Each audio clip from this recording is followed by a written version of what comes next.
मैं सबसे पहले होली के उत्सव के लिए बहुत बहुत शुभकामनाएं सबको देना चाहता हूं और उम्मीद और आशा और ईश्वर से प्रार्थना करता हूं कि होली का उत्सव आपको बहुत ढेरों सारी खुशियां लेकर आए और ये होली के रंग आपके जीवन में हमेशा के लिए रंग लेकर आएँ। आपकी जो भी तैयारी है वो निश्चित रूप से एक रंग बिरंगे तरीक़ा से आपको खुशियाँ देवे।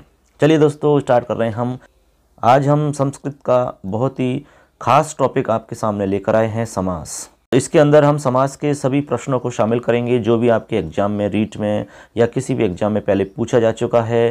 किसी भी तरह से जो भी महत्वपूर्ण होगा, हम कह सकते हैं कि हम जो आपको यहाँ पर लगभग 40 उदाहरण आपको हम बताएंगे यहाँ पर, इससे बाहर आपके एग्जाम में नहीं आएगा। आपकी रीट के एग्जाम में निश्चित रूप से उसमें से सवाल आपका आ जाएगा।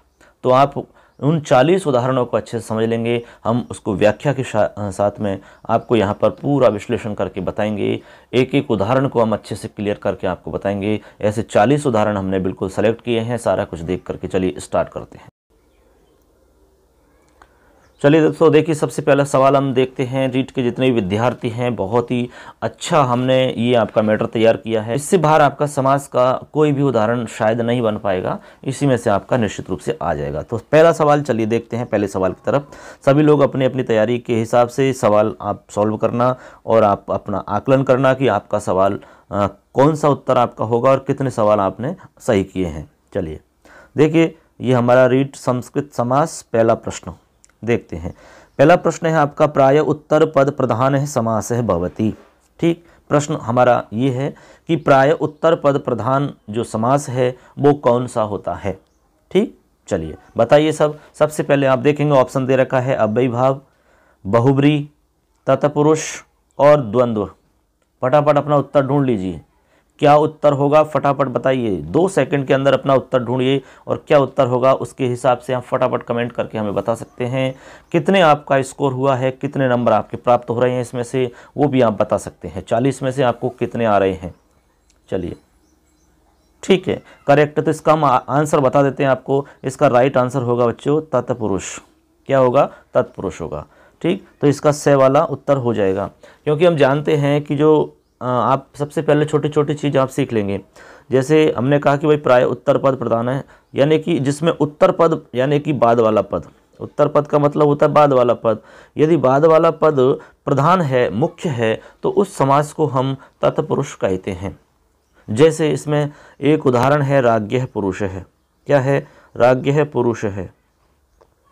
अब देखो यहाँ पर इस उदाहरण के अंदर जो पहला पद है ये तो हम पूर्व पद कहेंगे और दूसरा है आपका पुरुष है, ये आपका उत्तर पद है। यदि हम इस उत्तर पद को छुपा देते हैं कि भाई यहाँ पुरुष शब्द नहीं है, तो हमारे सामने लिखा रहेगा केवल राज्ञ है। अब राज्ञ कहने से हमारी जो जिज्ञासा है वो शांत नहीं हो रही। हम इसका अर्थ निकालेंगे राजा का। अब राजा का क्या? जब तक आपको यहाँ पर कोई पद नहीं दिखाई देगा, उत्तर पद जब तक हमें पता नहीं चलेगा, तब तक राजा का जो हम प्रश्न कर रहे हैं उसका हमारे सामने उत्तर नहीं मिल पाएगा और हमारी जो जिज्ञासा है वो शांत नहीं हो पाएगी। इसीलिए जैसे आपके सामने पुरुष दिखेगा तो आपको पता लग जाएगा कि अच्छा राजा के पुरुष की बात चल रही है। बिल्कुल सही है। हमने कहा कि राजा का घोड़ा, तो अच्छा राजा के घोड़े की बात चल रही है। इसलिए हमने कहा कि भाई राजा का पुत्र, तो अच्छा राजपुत्र की बात चल रही है, राजकुमार की। ठीक है, तो ऐसे करके हम यहाँ पर पता लगाते हैं। तो जैसे आपको उत्तर पद यानी बाद वाला पद दिखाई देता है तो हमारी जो जिज्ञासा है, हमारा जो प्रश्न है उसका उत्तर मिल जाता है। इससे पता लगता है कि यहाँ पर आपका उत्तर वाला पद प्रधान होता है, मुख्य होता है। ठीक है, तो इसलिए इस प्रश्न का उत्तर हो जाएगा तत्पुरुष। चलिए आगे चलते हैं। तो इसमें आप समझ गए होंगे, आशा करते हैं इसमें आपको किसी भी तरह की कोई दिक्कत नहीं होगी। ये हमारा पहला प्रश्न हो जाता है। चलिए दोस्तों, अगले सवाल की तरफ चलते हैं। सवाल नंबर 2 देखिए, अगला सवाल है यथाशक्ति इत्यस्य को अर्थ है। यथाशक्ति का आपको अर्थ बताना है। ठीक, अब यथाशक्ति का अर्थ बताना है तो सबसे पहले तो आप ये देखें भाई, यथाशक्ति जो है आपका अर्थ क्या होगा। चलिए एक बार ऑप्शन देख लेते हैं। लिखा हुआ है शक्तेर अनुकरणम, शक्तिमतिक्रम्य, शक्ति अनतिक्रम्य, यथाशक्तिकरणम। बताइए तो इसका क्या ऑप्शन में सही होगा। राइट आंसर आप फटाफट ढूंढ के बताइए क्या होगा। तो एक बार तो आप ये ध्यान रख लेना कि जो यथाशक्ति आपका शब्द है, इस यथाशक्ति के अंदर आपका अव्ययीभाव समास है। एक चीज़ तो ये आपको याद रख लेनी है। यथाशक्ति का आपका बहुत ही मोस्ट उदाहरण है, तो यथाशक्ति में आपका अव्ययीभाव समास हो जाता है, क्योंकि पहला पद इसमें अव्यय दिख रहा है और दूसरा शक्ति यानी कि संज्ञा पद है। ऐसी स्थिति में हमारा अव्ययीभाव समास हो जाता है। बच्चों एक एक क्लियर आप कर लीजिए अच्छे से, सारे आपने देख लिए सुन लिए, तो गारंटी से इसमें से बाहर आपका कोई सवाल नहीं बन पाएगा, ठीक है, और बनेगा भी तो आप आसानी से कर लोगे इसको। तो फटाफट, यदि आप चैनल से नहीं जुड़े हैं तो चैनल को सब्सक्राइब कर लें, अपने दोस्तों को शेयर कर दें दोस्तों।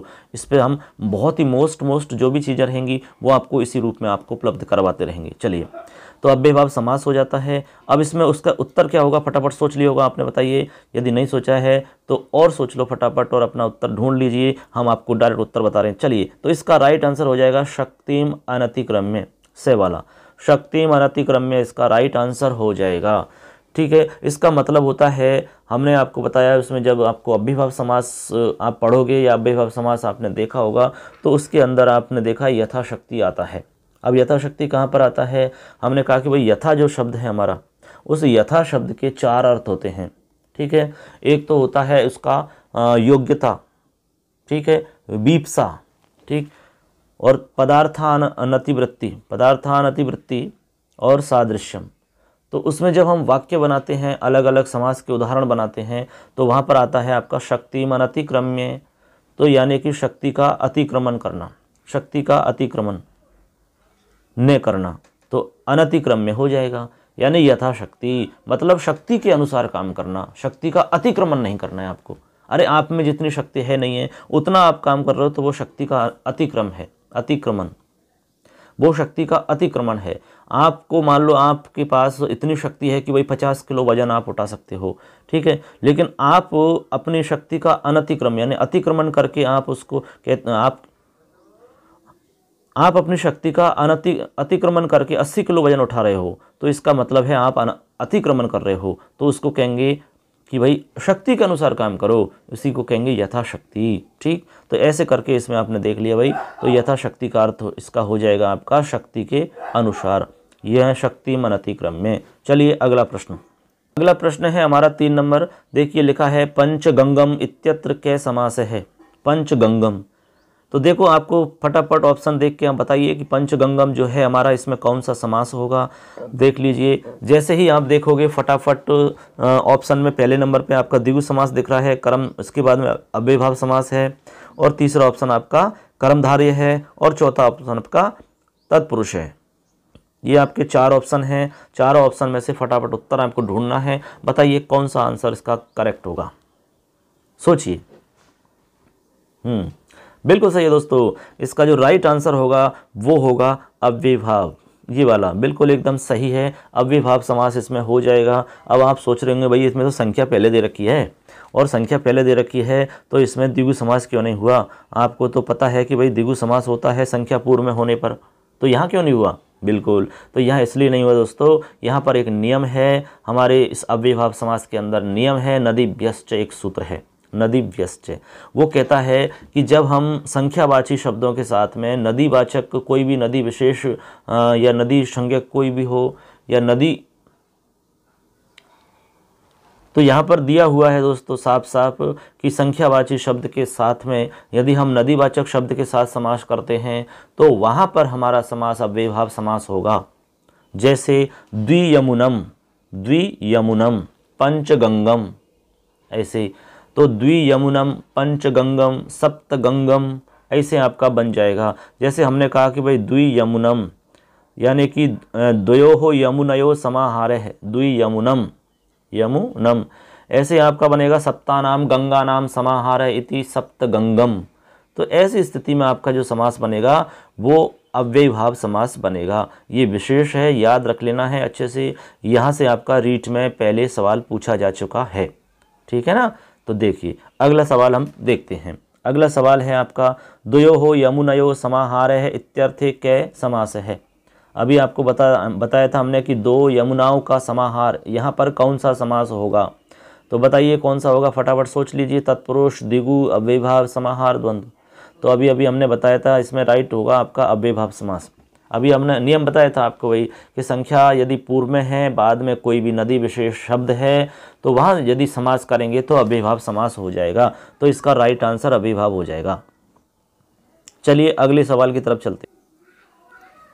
अगला सवाल है आपका बहुत ही शानदार सवाल है। राज्ञ है समीपम समस्त पदम किम। राज्ञ समीपम का समस्त पद क्या होगा? राज्ञ समीपम का समस्त पद क्या होगा? बताइए फटाफट ढूंढ के उत्तर अपना। तो ऑप्शन है उपराज, उपराजम, उपराजन और उपराजानम। ये 4 ऑप्शन हैं। फटाफट उत्तर ढूंढिए अपना, कौन सा आंसर सही होगा। हाँ बिल्कुल करेक्ट है। तो इसका राइट आंसर हो जाएगा बे, ये वाला उपराजम। क्या हो जाएगा? उपराजम। हाँ आपने देखा होगा अव्ययभाव समास के अंदर, जब भी आपने अव्ययभाव समास पढ़ा होगा तो उसमें आपको देखा होगा, उसमें लिखा रहता है कि राज्ञः समीपम। जैसे हमने कहा कि कृष्णस्य समीपम उपकृष्णम बनता है, ठीक। यानी कि वहाँ पर जब हम समीप अर्थ में प्रयोग करते हैं, समास करते हैं, तो वहाँ पर उप लगाते हैं हम अव्यय। क्या उप लगाते हैं? उप अव्यय लगाते हैं, उप अव्यय का प्रयोग करते हैं। तो हमने कहा कि राजा के समीप, तो राजा के समीप में लिखेंगे तो समीप शब्द के स्थान पर उप का प्रयोग हम करते हैं अव्ययभाव समास के अंदर। यदि हम राजा के स्थान पर कृष्ण कहते हैं कि कृष्णस्य समीपम, तो हम लिखते उपकृष्णम। हम कहते हैं कि वे रामस्य समीपम, तो हम लिखते उपरामम। हमने कहा कि राजा के समीप तो राज्ञः समीपम, तो हम लिखेंगे उपराजम।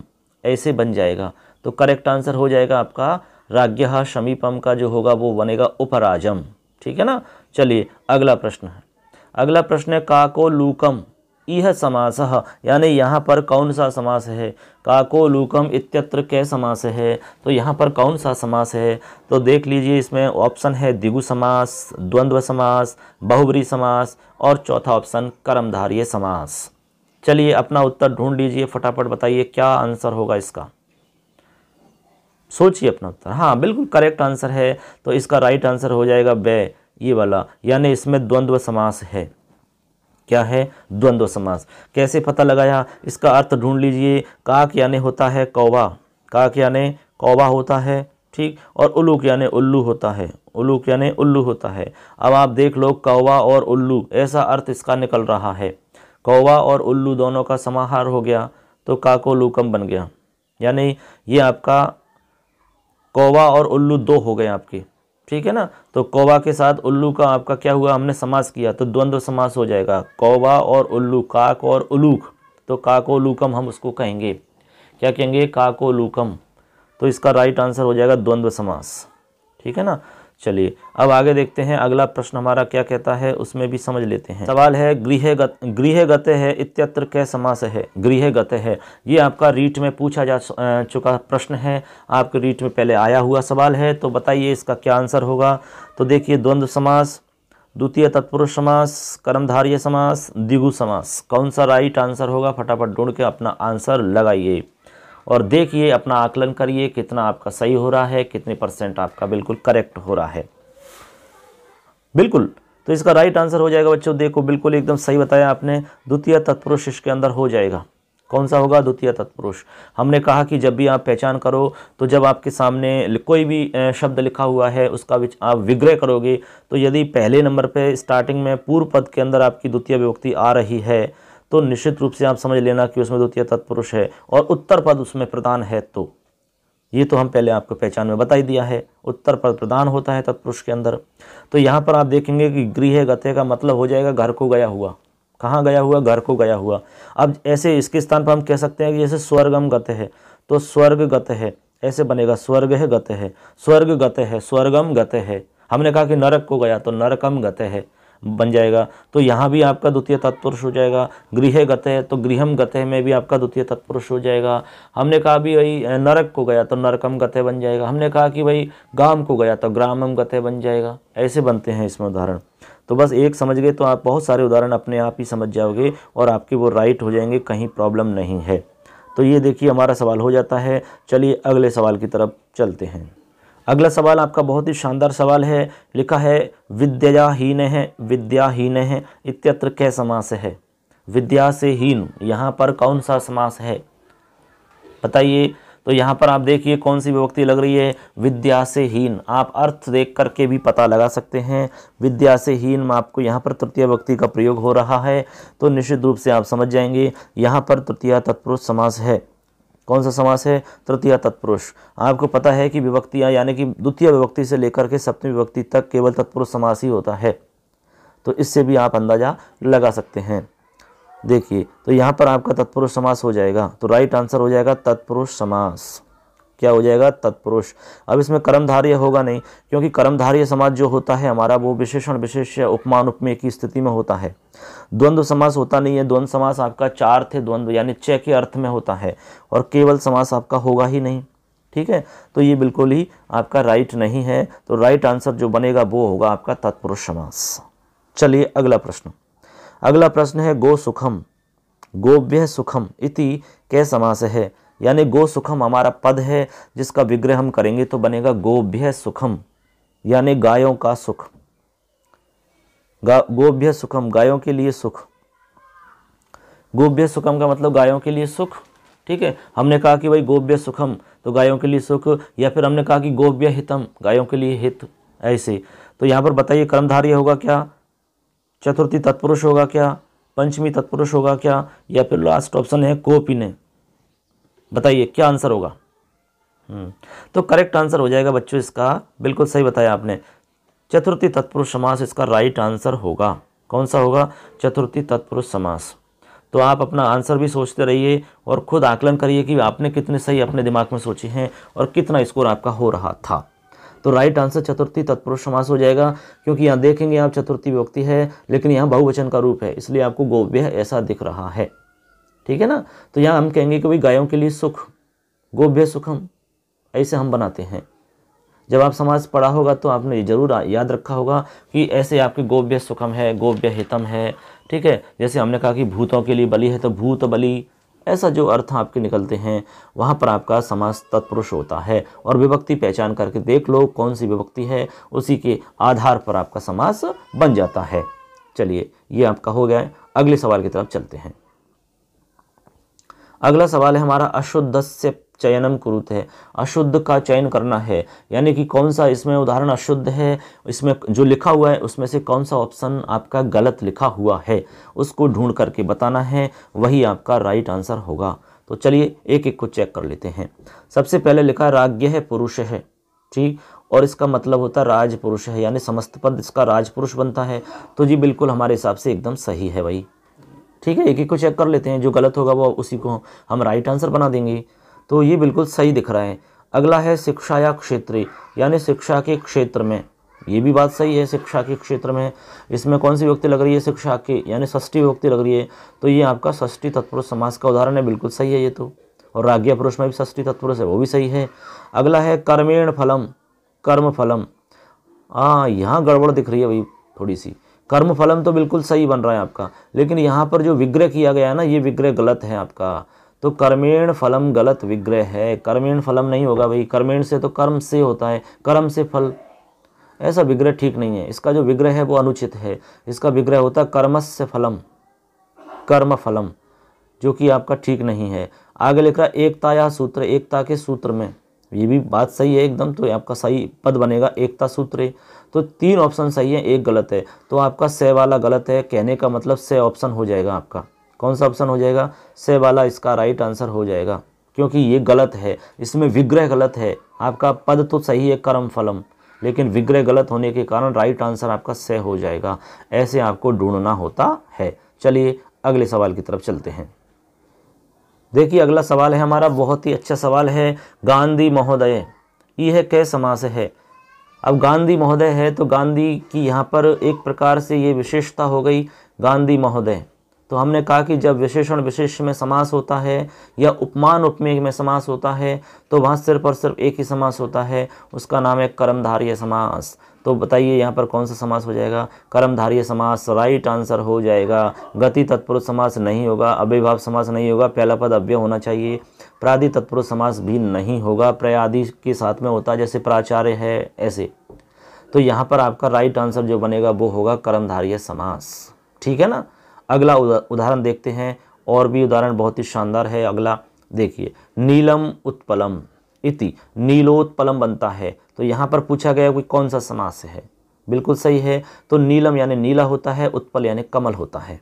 ठीक है, तो बताइए बहुव्रीहि समास होगा क्या, कर्मधारय होगा क्या, अवधारण पूर्व पद कर्मधारय होगा क्या, अव्ययभाव होगा क्या, बताइए कौन सा होगा, फटाफट ढूंढ के उत्तर बताइए। करेक्ट है, बिल्कुल सही है दोस्तों। इसका जो राइट आंसर होगा आपका वो होगा आपका कर्मधारय समास। कौन सा होगा, कर्मधारय, यानी कि वह ऑप्शन आपका बिल्कुल सही है। क्योंकि हमने आपको अभी अभी बताया था कि नीलम यानी नीला होता है और उत्पल यानी कमल होता है। क्या होता है, कमल। तो कमल कैसा है, नीला। तो यहाँ पर कमल की विशेषता बताई जा रही है नीला, तो और कमल आपका विशेष्य हो गया और नीला आपका विशेषण हो गया। तो विशेषण विशेष्य में जो समास होता है वो हमेशा आपका कर्मधारय समास होता है। ये हम आपको पहले ही बता चुके हैं, तो इसमें कोई आपकी समस्या नहीं है, कर्मधारय समास हो जाएगा। अगला प्रश्न है, चलिए देखते हैं। समासस्य परिभाषा अस्ति, समास की परिभाषा क्या है, जो फेमस है संस्कृत के अंदर समास की परिभाषा वो कौन सी है, चलिए बताइए। पूर्व पदार्थ प्रधान है, समसनम समास है, उत्तर पद प्रधान है, कृत तद्धित समासाश्च। देखो पूर्व पदार्थ प्रधान लिखा हुआ है, इसका मतलब तो भाई अव्ययभाव समास की पहचान है। ये तो पहला पद जिसमें प्रधान होता है मुख्य रूप से या अव्यय होता है वो तो अव्ययभाव समास कहलाता है। समसनम समास है, यही आपका बिल्कुल परिभाषा के रूप में आएगा। तो राइट आंसर इसका बे ऑप्शन वाला होगा, क्योंकि ये आपने पढ़ी होगी परिभाषा, समसनम समास है, इसका मतलब होता है संक्षिप्तीकरणम समास है, या फिर अनेक पदानाम मेलनम एकत्रि भवनम, एक अनेक पदों का मिलकर के एक पद हो जाना भी समास कहलाता है, या परस्पर अन्विता नाम पदानाम एक पदि भवनम समास है। अनेक परस्पर अन्वित होने वाले शब्द जब मिलकर के एक पद बना लेते हैं तो वो भी समास होता है। तो समसनम समास का मतलब हो गया सीधा सा संक्षिप्तीकरणम समास है, यानी समास में हम करते क्या है, संक्षिप्त करते हैं। जो वाक्य लिखा रहता है उसको हम शॉर्ट करते हैं, लेकिन अर्थ उसका सेम निकल जाता है, इसीलिए समास आप करते हैं। चलिए अगले प्रश्न की तरफ चलते हैं। अगला प्रश्न है आपका बहुत ही शानदार है, राज्ञ है, पुरुष है। हालांकि ये आपको पहले हम बता चुके हैं, इसमें आपको बताना है समास कौन सा है। इत्यत्र के समास है, यहाँ पर कौन सा समास है। तो अव्ययभाव समास होगा क्या, षष्ठी तत्पुरुष होगा क्या, कर्मधारय होगा क्या, पंचमी तत्पुरुष होगा क्या। तो यहाँ पर राज्ञ हमें षष्ठी विभक्ति लग रही है, अर्थ है राजा का पुरुष, तो सीधा सा है कि षष्ठी तत्पुरुष समास हो जाएगा, बिना ज़्यादा कुछ भी सोचे राइट आंसर बन जाएगा षष्ठी तत्पुरुष। हालांकि इसके बारे में पहले हम बता चुके हैं, इसलिए इसमें ज़्यादा दिक्कत नहीं है, तो षष्ठी तत्पुरुष बन जाएगा। इसी तरह आप राज्ञ पुरुष की तरह आप राज्ञ है पुत्र है बना सकते हो, तो राजपुत्र बन जाएगा। हमने कहा कि राज्ञ धानी तो राजधानी बन जाएगा। हमने कहा कि राज्ञ अश्व है तो राज अश्व है बन जाएगा। ऐसे आप बना सकते हैं कितने भी उदाहरण। चलिए अगले प्रश्न की तरफ चलते हैं। अगला प्रश्न है हमारा अशुद्धम किम। इसमें अशुद्ध क्या है छांट करके बताना है, अशुद्ध बताना है आपको। ठीक है, चलिए देखते हैं अशुद्ध क्या है, अभी पता लग जाएगा भाई अशुद्ध क्या है इसके अंदर। तो पहला ऑप्शन है शिक्षा या क्षेत्रे, शिक्षा के क्षेत्र में। तो शिक्षा के क्षेत्र में षष्ठी तत्पुरुष बिल्कुल सही है भाई। अगला एकता या सूत्रे, एकता या सूत्रे, और बन रहा है एकता सूत्रे, यानी एकता के सूत्र में एकता के आ रहा है, तो षष्ठी तत्पुरुष से ये भी सही ऑप्शन है आपका एकदम। आगे है राधायाः वल्लभः इति, राधा वल्लभ है, बिल्कुल सही है भाई। राधा का वल्लभ है, वल्लभ यानी पति के लिए कहा जाता है वैसे, तो राधा का वल्लभ, राधा पति, राधा का पति है, तो राधा वल्लभ तो बिल्कुल सही है भाई। लेकिन यहाँ जो कोष्टक में समास का नाम लिख रहा है ना, केवल समास, ये बिल्कुल सही नहीं है भाई। तो केवल समास इसमें नहीं है, तो ये आपका गलत बन रहा है, यहाँ पर केवल समास नहीं है सही। अगला ऑप्शन है कर्मस्य फलम इति, कर्म फलम, ये बिल्कुल सही है भाई, षष्ठी तत्पुरुष होगा। लेकिन इसमें तीसरा ऑप्शन जो लिख रहा है वो से वाला, वो गलत है, क्योंकि समास का नाम गलत आ रहा है, इसीलिए हमारा ऑप्शन से वाला होगा। राइट आंसर यही हो जाएगा, क्योंकि हमसे अशुद्ध पूछा जा रहा है, अशुद्ध पूछा जा रहा है। 3 तो इसमें शुद्ध हैं और 1 अशुद्ध है, जो कि हमारा से नंबर पर है।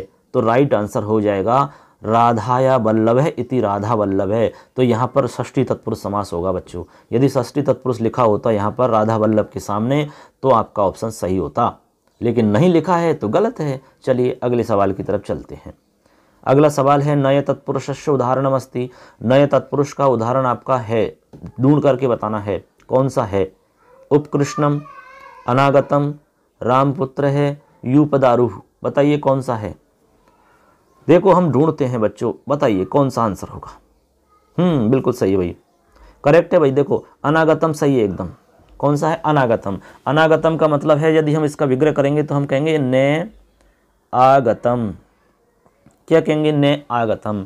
आगतम का मतलब आया हुआ होता है। हमने कहा कि भाई नहीं आया हुआ है अभी, तो ने आगतम, नहीं आया हुआ। इसके अंदर क्या होता है? एक नियम होता है। यदि आप इसमें नए पुरुष में जब नए लगाते हैं कि नहीं, ने सत्यम, ए सत्यम, ने अश्व, ए अनश्व है, तो ऐसी स्थिति में क्या होता है? ने के बाद में यदि कोई ऐसा शब्द है जो स्वर से स्टार्ट हो रहा है, जैसे कि यहाँ देखिए स्वर से स्टार्ट हो रहा है, हमने कहा कि ने अश्व है ऐसे, तो यहाँ पर देखिए स्वर से स्टार्ट हो रहा है ये वाला। ऐसी स्थिति में क्या होता है, जब आप समास करने के बाद में जो समस्त पद बनाएंगे एक समास होने के बाद में, तो वहाँ पर आप ने के स्थान पर अन में बदल देंगे ने को, यानी कि ने के स्थान पर अन कर देते हैं और फिर मिला देते हैं, जो भी बनेगा वो आपका बन जाएगा। तो ने आगतम में अन करो तो अनागतम बन जाएगा, तो राइट आंसर अनागतम होगा। फिर ऐसे यहाँ पर ने अश्व है तो यहाँ पर अनश्व है, ऐसे बन जाएगा, अनश्व है ऐसे हमने कहा। और लेकिन यदि ने के बाद में व्यंजन से स्टार्ट होने वाला शब्द आ जाता है तो ने जो है ए में बदलेगा, ने की जगह ए हो जाएगा। जैसे हमने कहा ने सत्यम बनेगा ए सत्यम, बन गया ए सत्यम, ऐसे बनते हैं भाई ये, ठीक है ना। तो चलिए इसका राइट आंसर समझ में आ गया होगा, अनागतम का बन जाएगा, अनागतम इसी तरह बनेगा आपका। चलिए अगला सवाल, अगला सवाल है हमारा, देखिए घन श्याम है, घन एव श्याम इति के समास है। घन श्याम में आपको बताना है कि भाई कौन सा समास है। घन श्याम बहुत ही फेमस उदाहरण है, घनश्याम तो बहुत जगह आपने इसको देखा होगा, सबसे फेमस उदाहरण है आपका ये। तो बताइए कर्मधारय होगा, चतुर्थी तत्पुरुष, द्वंद्व, कोपी नहीं, कौन सा आंसर इसका राइट होगा? तो हमने कहा कि भाई जब आपका समास उपमान उपमेय में हो या विशेषण विशेष्य में हो तो आपका समास होगा कर्मधारय। तो यहाँ पर आपको देखो घना एव श्याम, यानी घन की तरह श्याम है, यानी श्याम घन की तरह हैं, घन की तरह श्याम कैसे हैं? घन की तरह श्याम है भैया, समझ गए ना। घन यानी बादल है तो बादल की तरह श्याम है, वर्ण वाले हैं, उसको हम घनश्याम कहते हैं। तो इसमें हो जाएगा आपका कर्मधारय समास। कौन सा समास? कर्मधारय समास आपका राइट आंसर हो जाता है। अगला प्रश्न है, त्रिभुवनम इत्यस्मिन् पदे के समास है। त्रिभुवनम पद में कौन सा समास है? तो त्रिभुवनम पद में कौन सा समास है, ढूंढ के बताइए, फटाफट बता दीजिए कि भाई कौन सा समास होगा। त्रिभुवनम, हाँ ढूंढिए त्रिभुवनम, तो बता त्रिभुवनम में कौन सा होगा। इसमें ऑप्शन है आपके सामने, अव्ययभाव समास, द्विगु समास, इतरेतर द्वंद्व समास, कर्मधारय समास। कौन सा आंसर होगा इसके अंदर? तो बताइए त्रिभुवनम।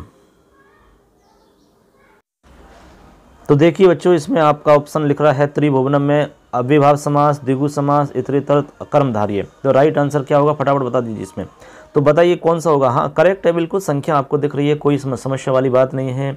तो इसके अंदर आपका जो राइट होगा वो होगा द्विगु समास। कौन सा होगा? द्विगु समास बनेगा इसके अंदर, कोई भी दिक्कत नहीं है, द्विगु समास हमारा हो जाएगा। अब कैसे होगा द्विगु समास? यदि हम देखेंगे इसका विग्रह करेंगे तो विग्रह हो जाएगा त्रयाणाम, त्रयाणाम भुवनानाम, भुवनानाम।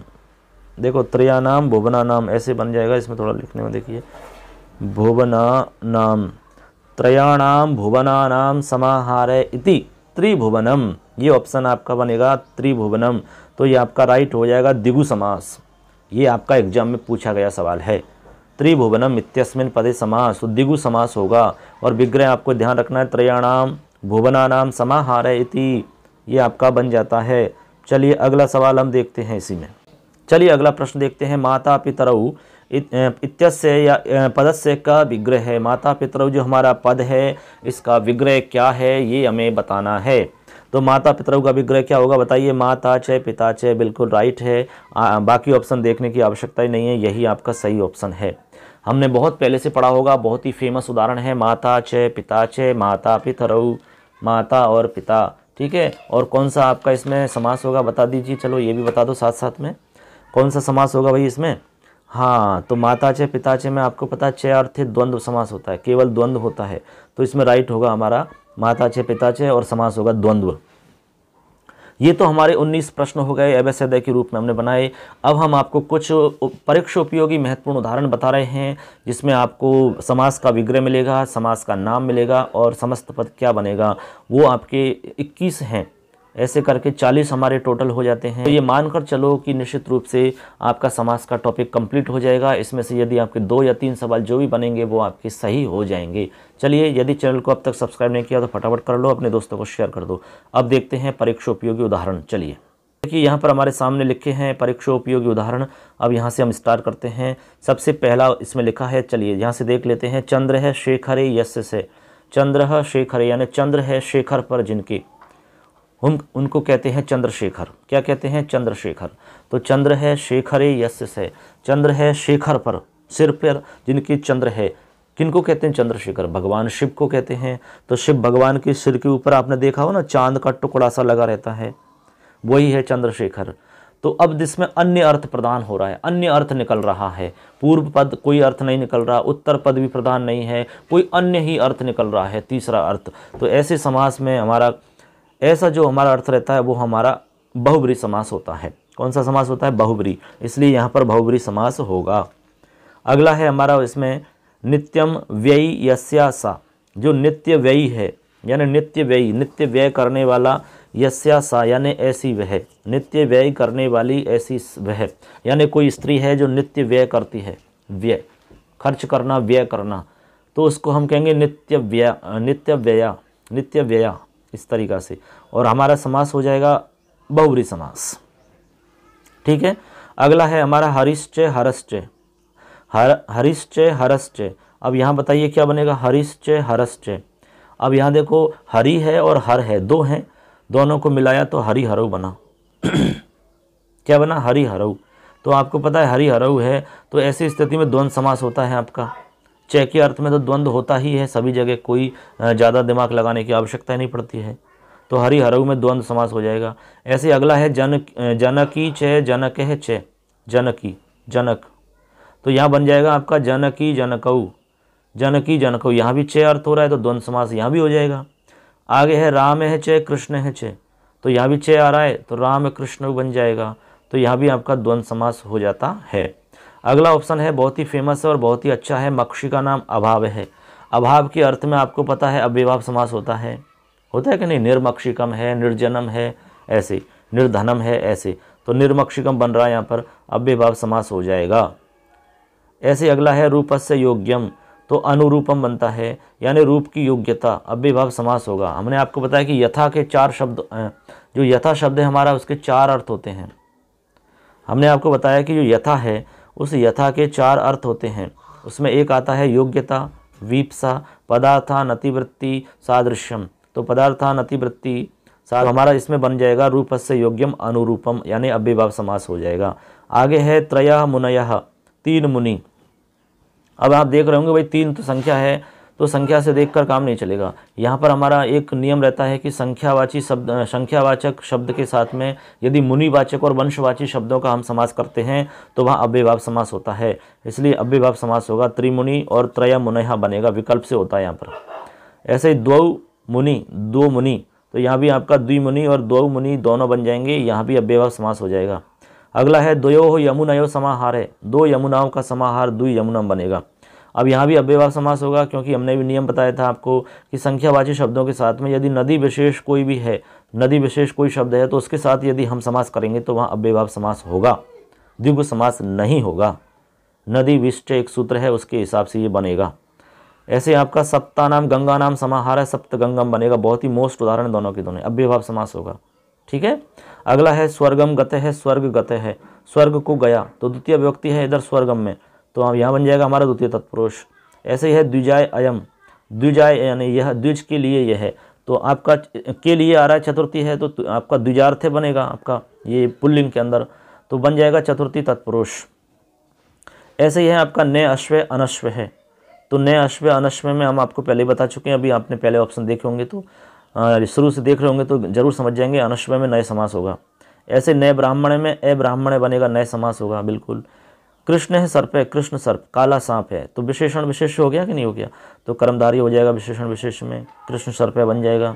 कर्पूर एवं गौर है, कर्पूर एव गौर, यानी कर्पूर की तरह गौरा है, तो की तरह आ रहा है तो उपमान उपमेय हो गया। हमने कहा कि भाई उपमान उपमेय तो केवल कर्मधारय में आता है, कर्पूर गौर है, कर्मधारय समास हो जाएगा। ऐसे कैसे, रामश्च रामश्च, तो यहाँ पर रामश्च रामश्च दो राम हैं, एक बच गया तो एक शेष द्वंद्व हो गया, यानी द्वंद्व समास हो गया आपका, हुआ कि नहीं हुआ। ऐसे ही आपका नीलम अंबरम यस्य से, नीला है अंबर जिसका, ऐसा तो नीलांबर कहते हैं उसको हम, समास हो जाएगा बहुब्री समास, ठीक है। 10 आननानी यस्य से, 10 आनन है जिसकी, ऐसा वह, उसको हम दशानन कहते हैं, रावण अर्थ हो जाता है। लास्ट है चत्वारी मुखानी यस्य से, चतुर्मुख, तो 4 मुख वाले ब्रह्मा जी होते हैं। तो अन्य अर्थ जितने भी निकलेंगे आपके बहुब्री समास हैं, या ऐसे कह सकते हैं जितने भी हमारे देवतावाची देवता विशेष हैं उनके पर्यायवाची जितने भी हैं उन सब में आपका बहुब्री समास हो जाता है। ऐसे करके हमारा समास का टॉपिक पूरा हो जाता है दोस्तों। हम इसमें आशा करते हैं कि कोई सवाल हमारे इससे बाहर नहीं जा पाएगा। तो निश्चित रूप से आपने देखा है तो गारंटी से हमारा समास का सवाल सही हो जाएगा, समास का टॉपिक इससे आपका क्लियर हो जाएगा और आपके 2 या 3 नंबर जो भी बनेंगे वो निश्चित रूप से इसमें से बन जाएंगे दोस्तों। ऐसे ही हम आपको अगला टॉपिक लेकर आएंगे, तो हमारे चैनल से जुड़ जाइए फटाफट। जो भी रीट की तैयारी कर रहे हैं, कोई भी टीचर की तैयारी कर रहे हैं, और कैसा लगा आज का वीडियो ज़रूर अपने सुझाव और कमेंट हमें ज़रूर। तो कितनी आपकी तैयारी है ये भी आपको अंदाजा लग गया होगा। चलिए मिलेंगे अगले टॉपिक के साथ में, तब तक के लिए जय हिंद जय तु भारतम। आप सुन रहे हैं, मैं आप सबका दोस्त लखनलाल माली। धन्यवाद दोस्तों, थैंक्स।